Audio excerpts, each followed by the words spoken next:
ওই আমরা যারা আর্জেন্টিনার ভক্ত আছি তারা আরো একবার হার্ট অ্যাটাক করতে যাবে।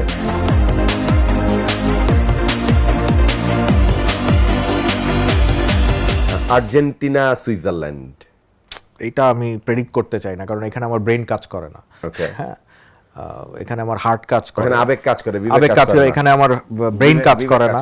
হ্যাঁ, my heart Sage Argentina will go through. Score line আমি জানি না, গোল খাবে আর্জেন্টিনা, আগে গোল খাবে ফর শিওর। সেটা শোধ করবে পরে। এবং ওই আমরা যারা আর্জেন্টিনার ভক্ত আছি তারা আরো একবার হার্ট অ্যাটাক করতে যাবে। শেষ 10-15 মিনিট হয়তো মানে ইমোশন নিয়ে ছিনিমিনি খেলা চূড়ান্ত। আই রিয়েলি ডোন্ট নো, মানে আর্জেন্টিনা দলকে সাপোর্ট করা খুব স্ট্রেসফুল ব্যাপার হয়ে গেছে। একে তো মাঠের বাইরে আপনার ডিফেন্ড করতে হয় সারাক্ষণ, মাঠে যখন আপনি খেলা দেখতে বসেন একটা আরাম করে খেলা দেখার কোনো উপায় নাই। মানে দ্যাটস দ্য কেস। ফ্রান্সের সাপোর্টার হলে চোখ বুজে আরাম করে খেলা দেখা দেবে, ওকে আর যাই হোক একটা বারও মনে হয় না এই দলটা হারবে। এবং দেখেন মাহাদি, মানে ফ্রান্সের যারা সাপোর্টার আছে বা পর্তুগালের সাপোর্টার আছে, ওরা জানে যে এই দলটা 4 বছর পরে একটা ওয়ার্ল্ড কাপ জয়ী দল নামাইতে পারবে। মেসি চলে গেলে আর্জেন্টিনা কোয়ালিফাই করবে এই দল নিয়ে? আমার তো সন্দেহ, মানে এই সন্দেহ আমার। আপনি দেখেন গত 20 বছরে আর্জেন্টাইন ফুটবলে মেসি ছাড়া কিচ্ছু ছিল না। 14 ওয়ার্ল্ড কাপেও এই লোকটা ফাইনালে নিয়ে গেছিল, 10-এও তার ম্যারাডোনা কোচ ছিলেন, দায়িত্ব পড়ছিল মেসির ঘাড়ে।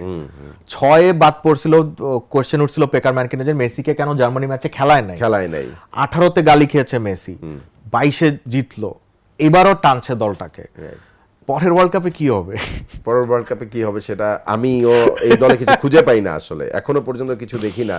মানে আপনি স্টার তৈরি করেছেন, ট্রু, আলভারেজ আছে, লাউটারো আছে, এনজো আছে, ম্যাকেলিস, এরা কি একটা দলকে লিড করতে পারার মতো তৈরি হয়েছে? ক্লাবের বাগ হইছে, এখনো ন্যাশনাল টিম জার্সিতে তো সেই লেভেলে পৌঁছায় এই আর্জেন্টিনাকে তো আমরা কম দিন দেখি নাই ক্লাবের বাগ নিয়ে বড় বড় দল। 2006 পর্যন্ত কিন্তু তাই ছিল। আল্লাহ, 2006 এর যে স্কোয়াড, সেই স্কোয়াড কেমনে আউট হয়ে যায় সেটা। 2002 এর স্কোয়াড ফার্স্ট রাউন্ডে বাদ পড়া, 2002 এর স্কোয়াড, এই ইংল্যান্ড এক গোল দিয়ে, মাইকেল ওয়েনের এক গোল, সুইডেনের কাছে ভালো, রাইট, ওইটা শোধই করতে পারে নাই। তো ওই ঘটনা আমার খুব ভালোভাবে মনে আছে।